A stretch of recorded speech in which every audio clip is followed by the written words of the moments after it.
అధికారి అయినటువంటి ఐపీఎస్ అధికారి ఆంజనేయులు ప్రస్తుతం జైల్లో ఉన్నారు. తనకి సంబంధించి ముందస్తు బెయిల్కి వేయలేదు, అట్లాగే తన వాదనలు తనే వినిపిస్తున్నారు.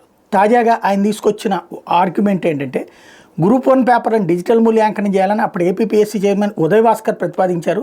ఆ మేరకు డిజిటల్ మూల్యాంకనం చేశాం. దాన్ని సవాల్ చేస్తూ కొందరు అభ్యర్థులు హైకోర్టును ఆశ్రయించారు.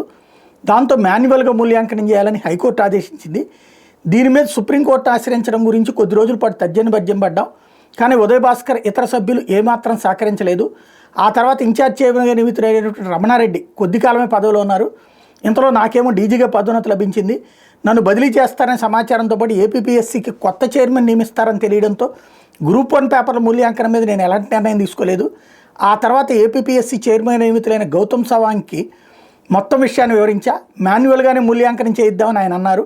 అందుకు అనుసరించాల్సిన విధి విధానాల గురించి అడగడంతో యూనివర్సిటీల ప్రొఫెసర్లు, సబ్జెక్ట్ నిపుణులతో ప్యానల్ ఏర్పాటు చేసి మాన్యువల్గా పేపర్ల మూల్యాంకనం మీద సమగ్ర నివేదిక సమర్పించా.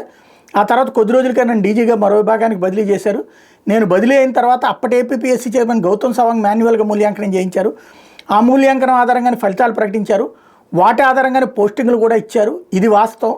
కానీ నేను ఏపీపీఎస్సీ కార్యదర్శిగా ఉండగా మాన్యువల్ మూల్యాంకనం చేయించినట్టు, అందులో అవకతవకలు జరిగినట్టు పోలీసులు కేసు నమోదు చేయడం విడ్డూరంగా ఉంది. ఏపీపీఎస్సీ పరీక్షలకు సంబంధించి ఒకసారి డిజిటల్గా 2 సార్లు మాన్యువల్ మూల్యాంకనం చేసినట్టు, ఆ రెండింటిలో మాన్యువల్ మూల్యాంకనం నేను ఏపీపీఎస్సీ కార్యదర్శిగా ఉండగా చేసినట్టు పోలీసులు చెప్పడం పూర్తిగా వాస్తవం.